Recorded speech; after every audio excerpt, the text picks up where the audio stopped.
Welcome to the Keto Vegan. This is the podcast where I explore the intersection of a vegan lifestyle and a ketogenic diet. I'm your host, I'm Rachel, and today I'm going to dive into the thought-provoking topic that many of us face on our vegan journey: what to do with non-vegan products that we already own, like leather shoes and belts, and maybe even fur jackets, once we become a vegan. So what I did, I put on social media the question: when you became a vegan, what did you do with any products that were made of leather? The responses were enlightening, some really helpful, quite a lot of similarity in there as well. Now, just before I went vegan, I bought a fur jacket. Find out what I think about that during this episode. And during the episode, I'm actually finding out new information. See where I start, see where I end. How do I get to the place where I think I've come to a conclusion about what I should do? You're going to hear what the other vegans wrote in the response to my social media posts. Find out what the majority of people do. In the middle of the episode, I still didn't know what I should do. This was very much more for me than everybody else.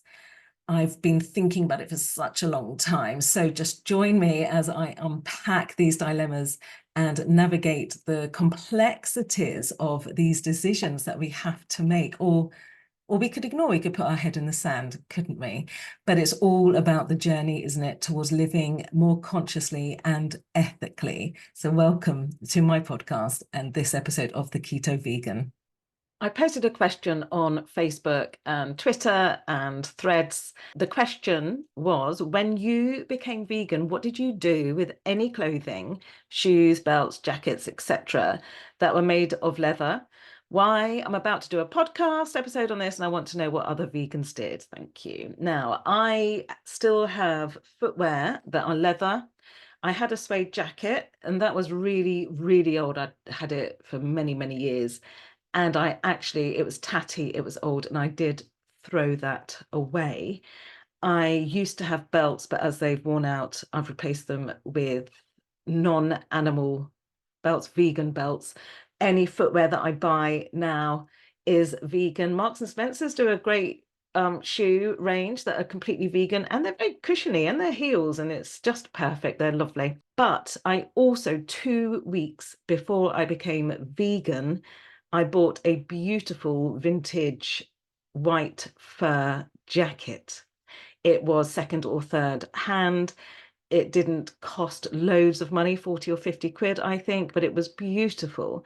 And then 2 weeks later, I became vegan.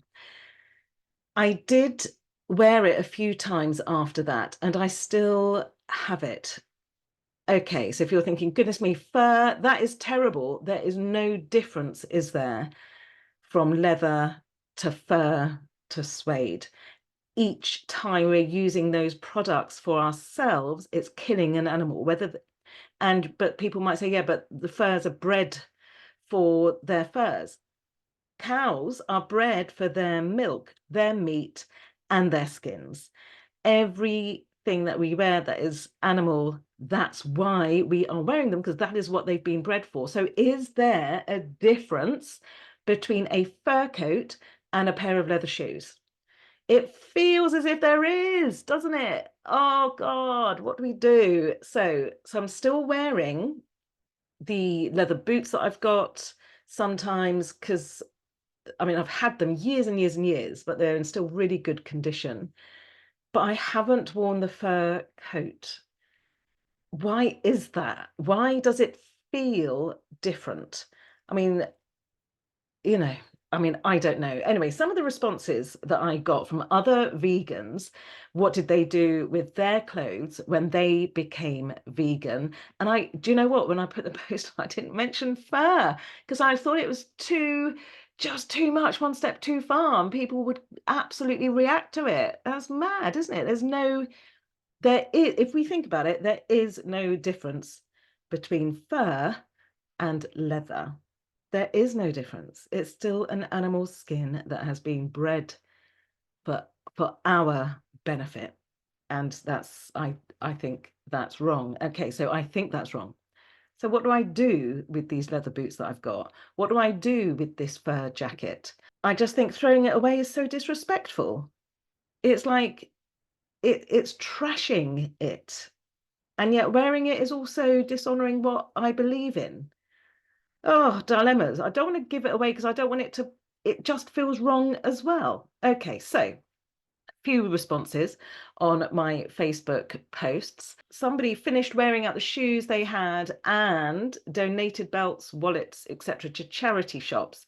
Okay, so the money then will be going to charity. And then they asked for vegan equivalents as birthday or Christmas presents. Somebody else kept them and wore them and says that they'll wear them until they can't be repaired. And they said, so they've had a pair of leather school shoes since they were 15, and that was 12 years ago.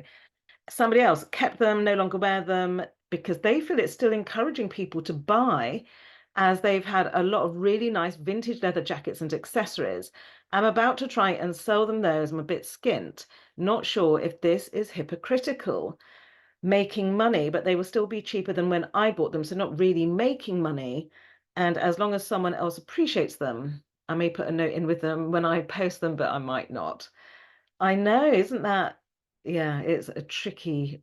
It is a. I mean, I haven't got a definite. This is right and this is wrong yet. So somebody else kept wearing them, but made a decision not to buy any new items. My new clothes now come from Vinted. Great. So I do love a charity shop. Don't you just love a charity shop?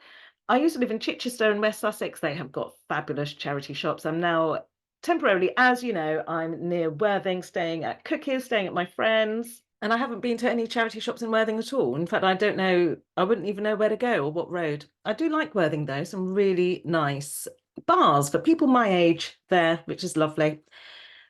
But where I live in Portsmouth direction haven't. They've got some pretty nice charity shops too. So I do like to, as I said, I do like to go to a charity shop. On the Facebook page, Vegan Keto UK, I posted the same thing. What did I post? I think I took off the bit about doing a podcast. So obviously, I'm not going to mention anybody by name. I haven't asked permission. One lady said she kept them. It felt more honourable to the animals, and I really cherish those things. Somebody else said that they had various things that were gifts and sentimental value and will wear them until they can't be worn anymore. Somebody gave them away when they could afford to and replaced them. Somebody else used them until they couldn't be used any longer, till they wore out. Somebody just gave them away and donated money to a charity shop. And somebody else only had leather shoes and handbags, wore the shoes till they wore out, as it took me a long time to find vegan shoes that worked with my arthritis. Fair enough. I bought non-leather handbags and gave my old handbags to a charity shop. Okay, so it seems like charity shops giving things to a charity shop is what many people have done.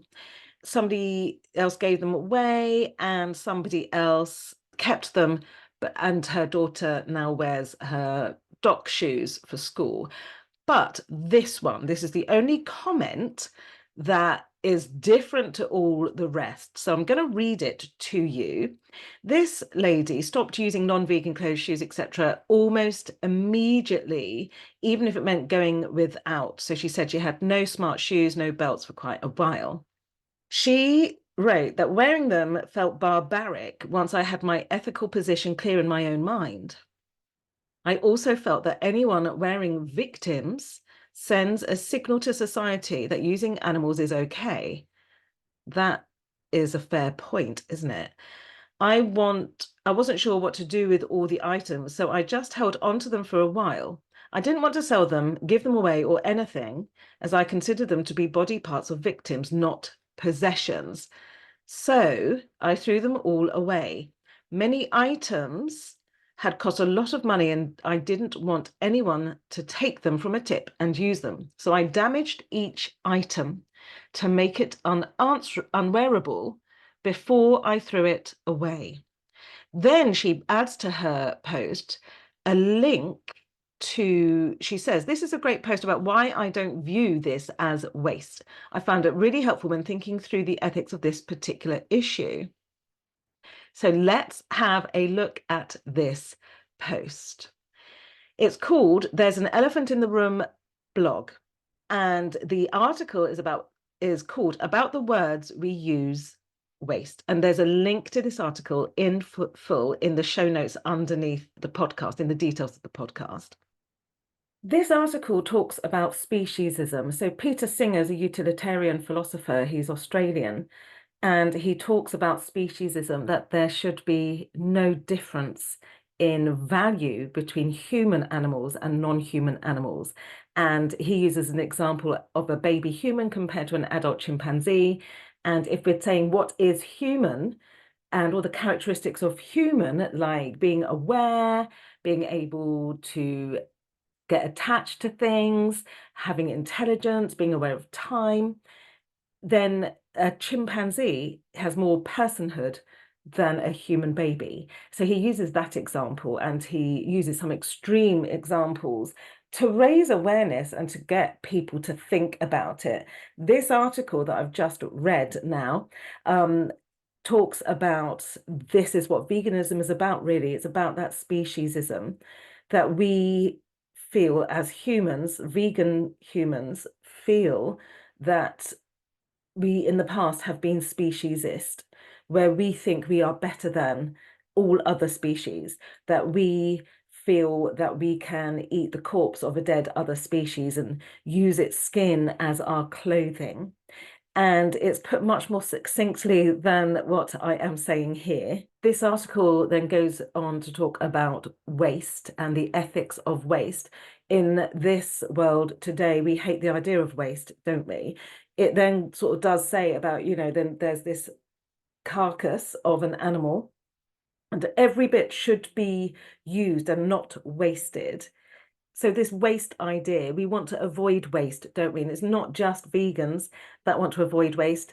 Many, many people in the West, in our country, in the planet, want to avoid waste as well. And then you've got this issue like, okay, well, there's this dead animal. We need to use all of it. It was terrible to throw some of it away.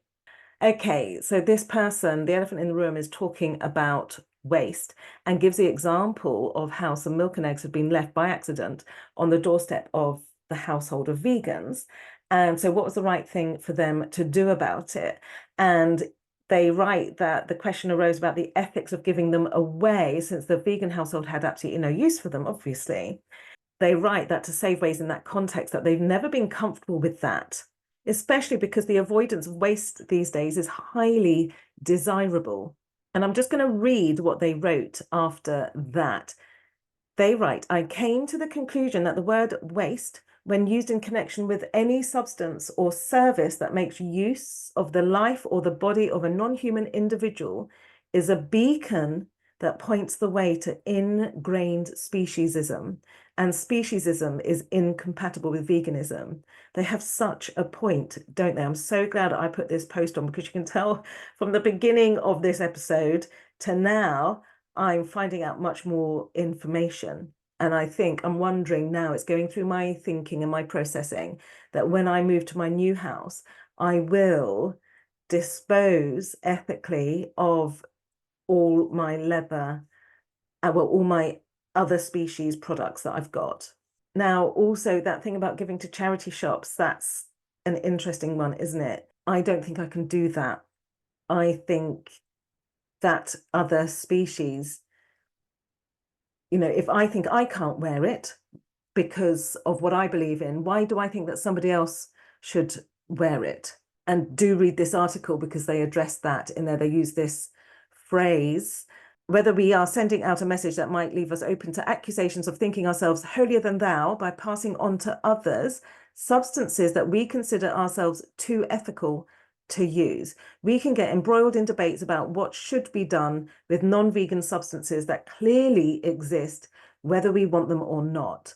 This author then gives an analogy, which I am going to share with you.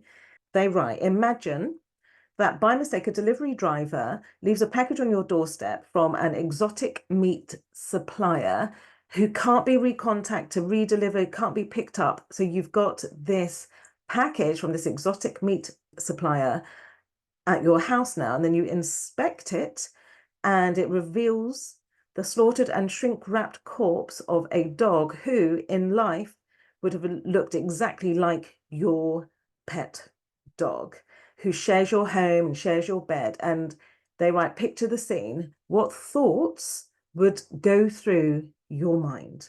Would your first thought be about how the meat was going to go to waste? Would you decide that as this dog was bred for eating, it would be only respectful to find someone with the appropriate dietary preferences to pass the body on to? Or would you feel sick and shocked and traumatized?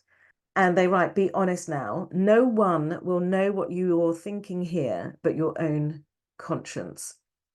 And this person writes that they'd be traumatized, but then they frequently experience that emotional response in the mortuary aisles of the supermarket, the meat aisles of the supermarket. I hate going down those aisles, don't you? Absolutely hate it. Sainsbury's, at my old Sainsbury's near Portsmouth, had all the vegan stuff on, all the fresh vegan stuff on one aisle, which was great. That means I did not have to go down where the meat was, because I do find that upsetting. And so why when I go down those aisles, I find them upsetting and distressing, but yet I've still got products in my life that are clothes that are from a dead animal. Clearly, I have not, this is my process of thinking it through, working it all out. Hey guys, you're with me on this journey. Okay, so they carry on that their instinct would be to cremate or to bury the tragic remains and to apologize profoundly for whatever torment had been endured. I would be swamped with grief and shame for my species, but the word waste would never enter my head, not even fleetingly. I suspect that many readers would share this same revulsion. Very few would be agonizing about how awful it would be for meat to be wasted. What an incredible point that is. So whether it is, you know, and the reason they're saying the reason they're using a dog as their analogy is not because of anything specific, but because so many of us humans have pet dogs. I would say if you're listening to this and are a vegan and have got your leather products and so on, then really think about it. I had an old colleague about 2 or 3 years ago say something to me. I was wearing a pretend fur jacket. And she said, oh, you're wearing plastic. And obviously that is terrible for the environment as well. But I'd prefer that than wearing fur, and support showing people that, you know, this leather, this fur, it's okay for me to wear that because I bought it before I was a vegan. It's not okay, is it? They need to be cremated or buried. I won't cremate because it's going to be causing smoke and fumes going into the environment. I will find a really good way to bury them so that they break down quickly. Any tips about that? Goodness me, what a decision I've come to in the last half an hour. So, what are you going to do? Have you thought about it before? Have you made this decision? And thank you to that person that posted on my question. So this is on Vegan Keto UK. Wow, the only person that is very, very clear about what they did and why they did it. And that was actually totally stopped using vegan products and threw them away, well, disposed of them so that people couldn't use them. Wow, that was a bit of a journey, wasn't it? So I started with not really knowing and having thought about it for ages. And I've got to the place where I know I am going to ethically dispose of every animal product that I have. What an experience that was. So congratulations for getting this far. Well done. I'd love it if you hit follow or subscribe to my YouTube channel and follow the podcast on whatever you're listening on. I do drop an episode each week. Next week, I'm going to give some more tips and takeaways for a successful keto vegan life. I'll see you then.